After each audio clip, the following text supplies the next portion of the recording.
University మంచి భవిష్యత్తు కోసం తెలుగు విద్యార్థులు ఇష్టపడే యూనివర్సిటీ. కాల్ 9059052378 9059052379.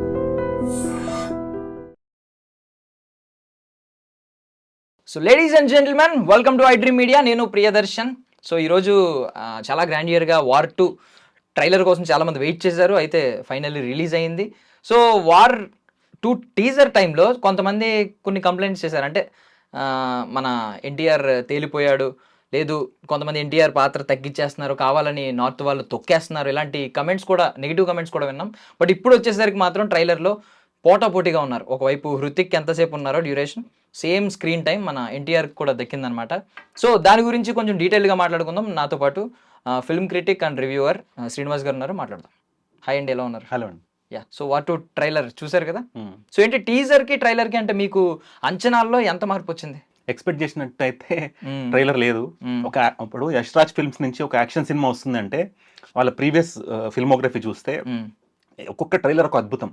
ఆ ట్రైలర్ చూస్తే సినిమా రిలీజ్ అయ్యే వరకు మన నరాలు దిగబుట్టుకుంటే, అంటే ఎప్పుడు చూస్తాం అనే ఒక ఎగ్జైట్మెంట్ నిండిపోద్ది. ఈ సినిమాకి నాకు తెలిసి ఇద్దరు ఇక్కడ తెలుగు సూపర్ స్టార్, అటు అంటే తెలుగు ఐ త్రిబుల్ ఆర్ తర్వాత he's a global super star NTR గారు అండ్ హృతిక్ రోషన్, అక్కడ బాలీవుడ్ హార్ట్ థ్రోబ్. సో ఇద్దరు ఉన్నారు కాబట్టి ఆబ్వియస్లీ ఎగ్జైట్మెంట్ ఫ్యాక్టర్ చాలా హై ఉంటుంది. ట్రైలర్ కొంచెమన్నా మంచిగా వదిలితే ఆడియన్స్ ఎక్కడో ఎక్స్పెక్టేషన్ కొండ మీద పెట్టుకుంటారు, దాన్ని కొంచెం తగ్గినా బాలే అనేస్తారు సినిమానని. వీళ్ళు కావాలని ఏమన్నా అండర్ప్లే చేస్తున్నారని ఒక స్ట్రాటజికల్ గా అద్భుతం అంతా సినిమాలో ఇలా ఉంటది. అవన్నీ ముందే గ్లింప్సెస్ లాగా చూపించేస్తే వీళ్ళు అవి లెక్క పెట్టుకుంటూ సినిమా చూస్తారు. కాబట్టి అలా కాకుండా ఎవరో వీళ్ళకి ఏంటంటే గైడెన్స్ ఇచ్చి ఉంటారు, స్ట్రాటజికల్ గా అంటే ఎమోషనల్ గా ట్రైలర్ కట్ చేద్దాము, ఆడియన్స్ అదే ఎమోషన్ తో సినిమాకి వస్తారు, వచ్చిన అద్భుతాన్ని ఎలాగో ఎక్స్పీరియన్స్ అవుతారు.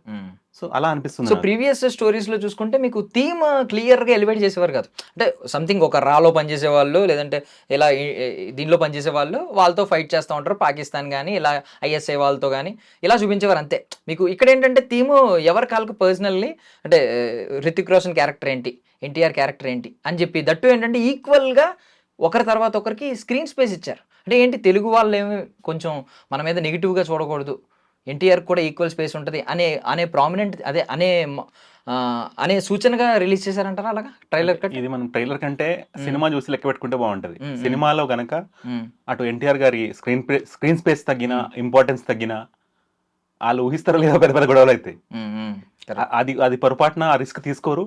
అండ్ ఫస్ట్ థింగ్, ఎన్టీఆర్ గారు కన్విన్స్ అయ్యి సినిమా చేస్తారు. అంటే ఒక హీరో ఒక సినిమా కన్విన్స్ అవ్వాలంటే చాలా ఫ్యాక్టర్స్ ఉంటాయి. వెళ్ళి స్టోరీ చెప్పగానే ఒప్పేసుకోరు, దానికి ఒక ప్రోటోకాల్ ఉంటుంది. ఒక 3-4 లేయర్స్ దాటాకనే మెయిన్ స్టార్ దగ్గరికి ఆ స్టోరీ రీచ్ అవుతుంది. అప్పుడు ఆ స్టార్ విన్ని ఓకే చేసి ఇదంతా ఒక కొలాబరేషన్ ఏర్పడింది కాబట్టి, అండ్ ఇది ఒక ఫ్రాంచైజ్ లో ఇది వన్ ఆఫ్ ది మూవీ కాబట్టి ఇప్పుడు ఈ వార్ ఇంకా నెక్స్ట్ ముందుకు వెళ్ళాలంటే ఇది ఖచ్చితంగా బాగుండాలి సినిమా. ఇప్పుడు వార్ 3 అనేది ఎగ్జిస్ట్ అవ్వాలంటే war 2 has to be extreme block buster. Otherwise ఇంకా దీంతో ఆగిపోద్ది. అది ఆగే ఛాన్స్ వీళ్ళు తీసుకోరు. ఎందుకంటే యష్ రాజ్ ఫిల్మ్స్ వాళ్ళు ఒక ప్రెస్టీజియస్ ఆర్గనైజేషన్. ఏ స్టార్ అందులోకి వెళ్ళినా కూడా ఆ స్టార్ ని చాలా హై వాల్యూగా ట్రీట్ చేస్తారు వాళ్ళు, ఇన్ టర్మ్స్ ఆఫ్ రెస్పెక్ట్ కూడా, in terms off screen presence కూడా.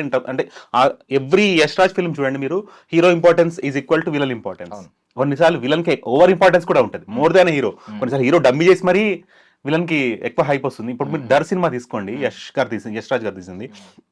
అందులో యాక్చువల్ గా హీరో సనీ డియోల్, విలన్ వచ్చేసి షారుఖ్ ఖాన్. ఎవరు హైలైట్ అయ్యారు సినిమాలో? క్యారీ హోమ్ అందరికి షారుఖ్ ఖాన్ మైండ్ లో. సో అలా కూడా అవ్వచ్చు సినిమాకి, చెప్పలేము అది. సో ఏ పోర్షన్ అయితే ఎగ్జైట్ చేసింది మీకు ట్రైలర్ లో? అంటే ఏమన్నా పర్టికులర్ టెక్నికల్ వైజ్?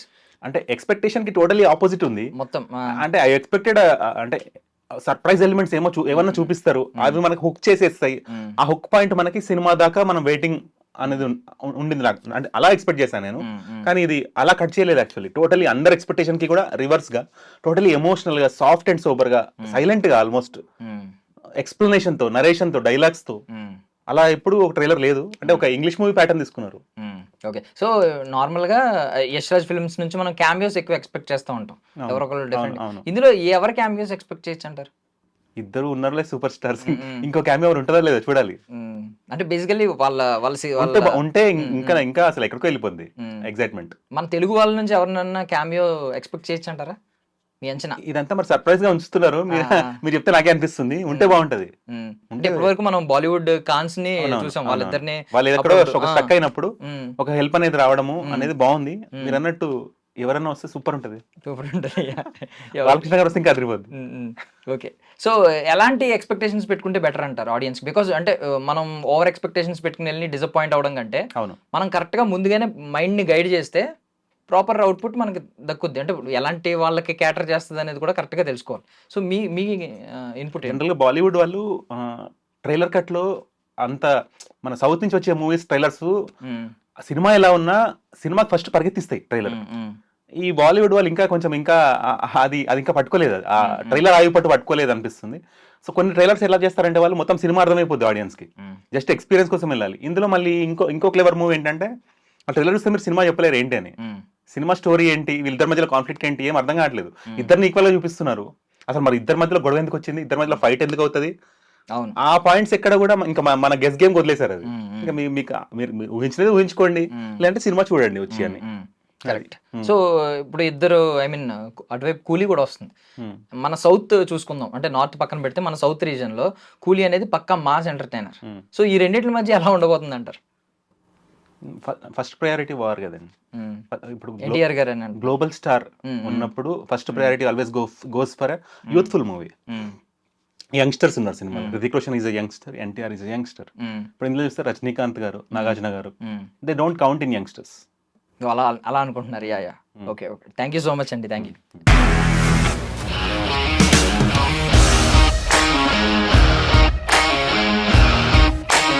ఇండస్ట్రీలో కమిట్మెంట్ ఇష్యూస్ వస్తే నీకు కూడా వచ్చినట్టు? మార్నింగ్ తీసుకెళ్ళాడంటే కొట్టి పడేస్తాడు.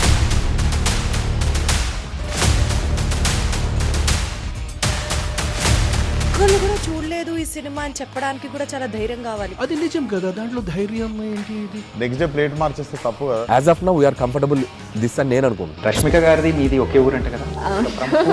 నీకు కోపం వచ్చిందంటే బాగా తిట్టేత్తరా? తిట్టేద్దామండి. నిజంగా గేమ్ ని ఎలా చేంజ్ చేయగలిగారు? ఏపీఎస్ఎఫ్సి వాళ్ళకి 6 నెలల్లో నేను 6 లక్షలు కట్టా. బిజినెస్ చేయాలనుకుంటే it is as difficult as riding a tiger.